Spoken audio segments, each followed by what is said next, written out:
Bonsoir à tous et bienvenue dans votre journal sur KMT, LCL, FM+, et OM5 TV sur les réseaux Free, Orange, Numéricable et Bouygues en France. Ce soir, je suis en compagnie de Geneviève Laouché. Geneviève, bonsoir. Bonsoir Simao, bonsoir à tous.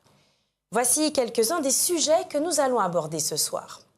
La ministre des Outre-mer, Ericka Bareisz, a annoncé la reconduction pour 2017 de l'appel à projet économie sociale et solidaire du ministère des Outre-mer. 4 nouvelles mesures pour lutter contre l'habitat indigne ont été prises dans le domaine privé. La communauté d'agglomération du pays Nord-Martinique envisage la création d'un pôle d'excellence, transition énergétique, innovation et formation à Bellefontaine. Au cours de son passage sur notre île la semaine dernière, la ministre des Outre-mer, encore une fois, a entrepris une tournée du nord de la Martinique. Comme nous vous l'avons annoncé, ce vendredi 28 octobre est la journée internationale du créole.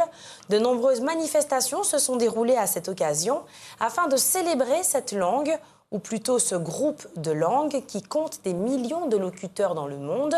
Notons qu'outre nos créoles à base lexicale française, il en existe également d'origine anglaise, néerlandaise, allemande, arabe, malaise et bien d'autres encore. Au cours de son passage sur notre île la semaine dernière, Ericka Bareisz, la ministre des Outre-mer, a entrepris une tournée du nord de la Martinique en commençant par la commune de Sainte-Marie. Une visite très appréciée par Bruno Nestorazero, député maire de la commune de Sainte-Marie, qui a rappelé que nombre de nos ministres ont souvent privilégié les communes du centre ou du sud en délaissant le nord de notre île.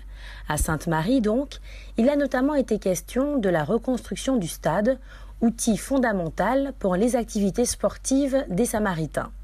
C'est ensuite dans la commune de Basse-Pointe, lieu de naissance d'Aimé Césaire, que s'est rendue Ericka Bareisz. Elle a expliqué qu'il est fondamental, dans le contexte actuel, de revenir aux sources de la négritude et de tout mettre en œuvre pour que soit reconnue une France multiculturelle. C'est donc accompagnée de Marie-Thérèse Casimirius, la maire de Basse-Pointe, que la ministre des Outre-mer a visité la maison où a grandi Aimé Césaire. Une maison particulière, aux murs chargés d'histoire, qui devrait accueillir un musée destiné aux poètes et à l'homme politique martiniquais. Ce projet ambitieux n'a pas été simple à mettre en place.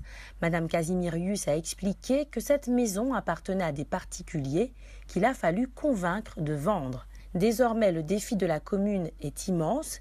Il faut en effet trouver les sources de financement qui permettront au musée consacré à Aimé Césaire de voir le jour.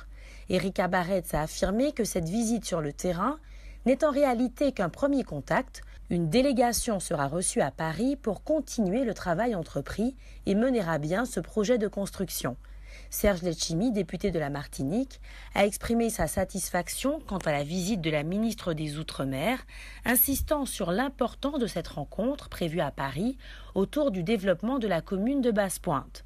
Notons que la visite d'Ericka Bareisz a été l'occasion d'évoquer la solidarité qui se met en place entre les communes lorsque les circonstances l'exigent.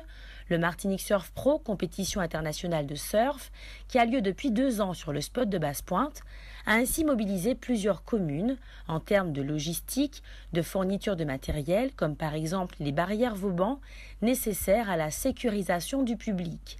Les surfeurs professionnels ont par ailleurs été hébergés à l'hôtel Saint-Aubin à Sainte-Marie, la commune de Basse-Pointe ne disposant pas d'infrastructures hôtelières.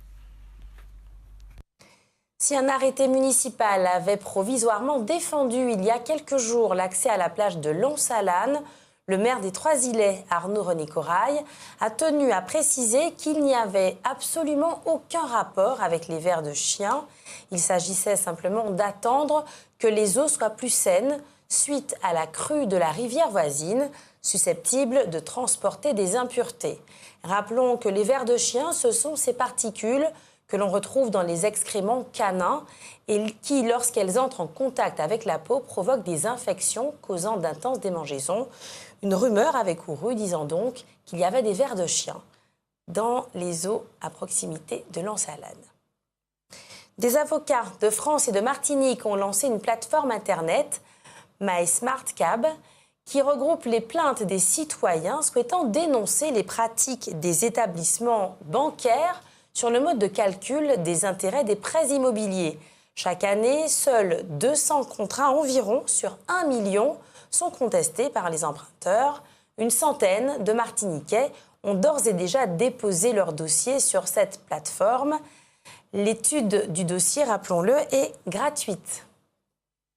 La communauté d'agglomération du pays Nord-Martinique envisage la création d'un pôle d'excellence, transition énergétique, innovation et formation à l'ancienne centrale d'EDF dans la commune de Bellefontaine.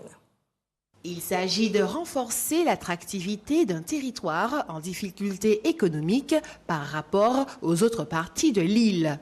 Le projet de création de ce pôle d'excellence comporte, outre la partie énergie nouvelle, un volet artistique et un volet formation. Présentation des locaux concernés. Le bâtiment sera composé au premier étage de bâtiments administratifs de 290 mètres carrés avec 18 bureaux, une salle d'archives, 2 blocs sanitaires, une salle de réunion. Il y aura également un bâtiment de 226 mètres carrés consacré à un espace convivial de restauration et enfin un bâtiment atelier de 1600 mètres carrés avec une vingtaine de bureaux. Ce bâtiment atelier aura un plafond très haut, 9 mètres. Les travaux sont estimés à 850 000 € hors taxes. Que pensez-vous de ce projet, Geneviève ? A priori, ça me semble bien. Il me semble que le Nord, de toute façon, a besoin d'être comme ça revitalisé, en quelque sorte. C'est vrai que c'est une très, très, très jolie région. Et j'espère que ça pourra effectivement contribuer à créer des emplois et à accentuer l'attractivité de cette région de la Martinique. Merci. Les cas de gastro-entérite commencent à se multiplier en cette période de fin d'année. Mais ce qui préoccupe les professionnels de la santé, c'est l'épidémie de bronchiolite qui touche actuellement notre île.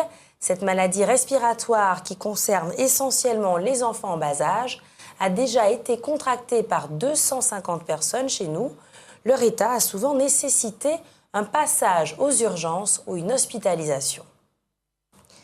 C'est en déplacement à La Réunion, dont elle est originaire, que la ministre des Outre-mer, Erika Barretz, a annoncé la reconduction pour 2017 de l'appel à projet économie sociale et solidaire du ministère des Outre-mer.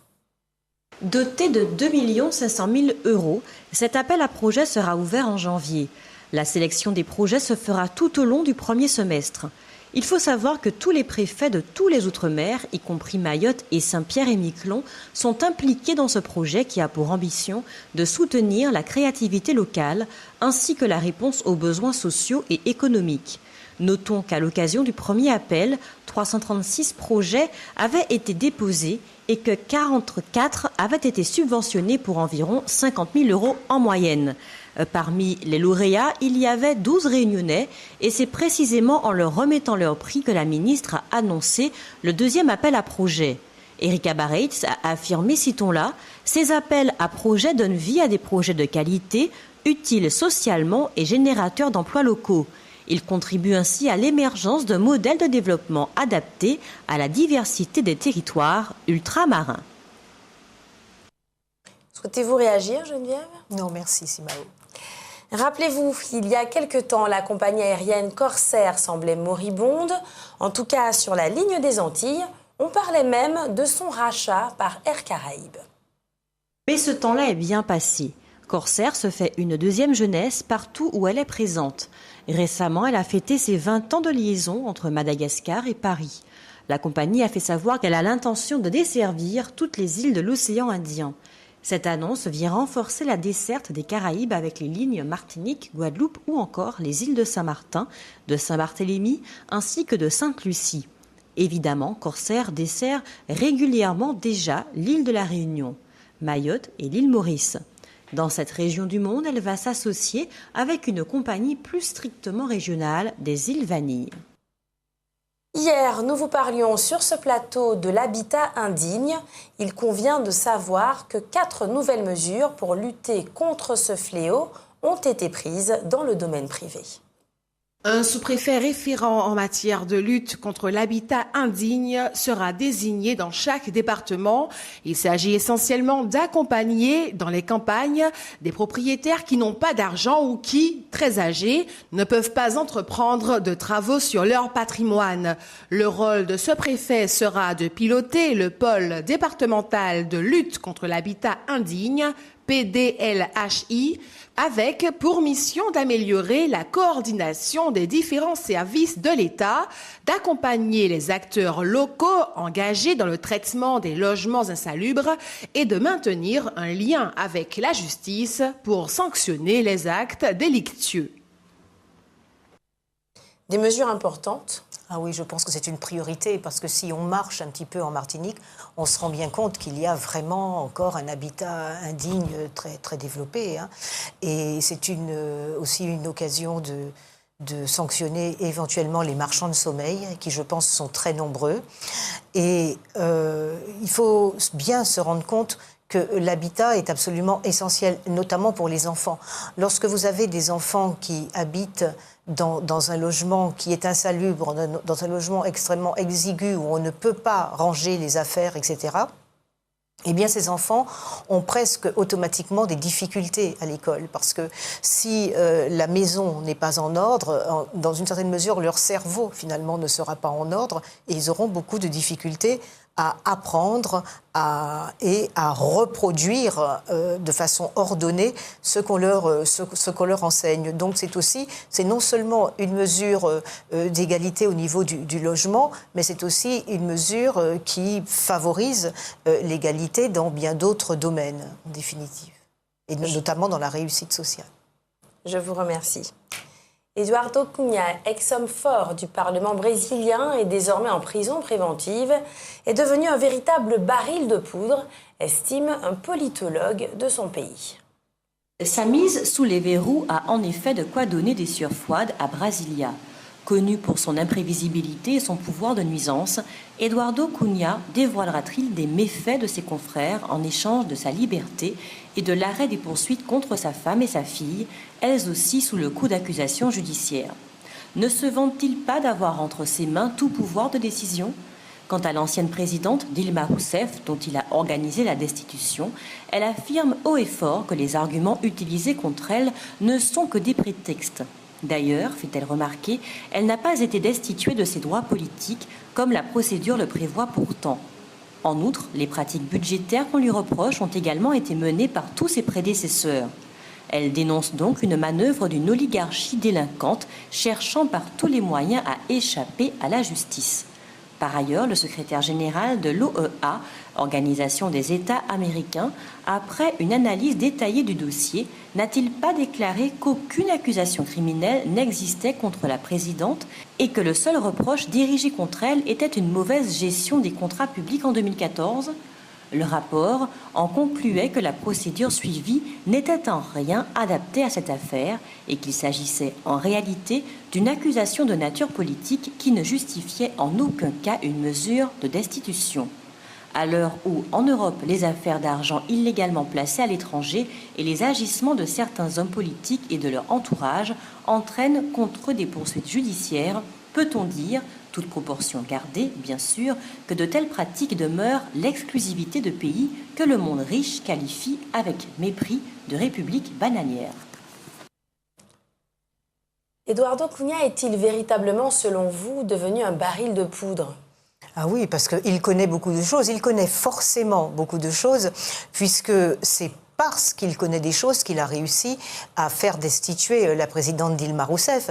C'est-à-dire qu'il a exercé du chantage contre les autres parlementaires qui, d'ailleurs, sont déjà en délicatesse avec la justice, mais il les a menacés de révéler tout un tas de choses que la justice ne connaît pas encore. C'est comme ça qu'il a obtenu que ces parlementaires votent pour la destitution de Dilma Rousseff. Donc, s'il a aujourd'hui, il révèle tout ce qu'il sait, eh bien, beaucoup d'hommes politiques vont avoir encore plus de problèmes que ce qu'ils pensaient.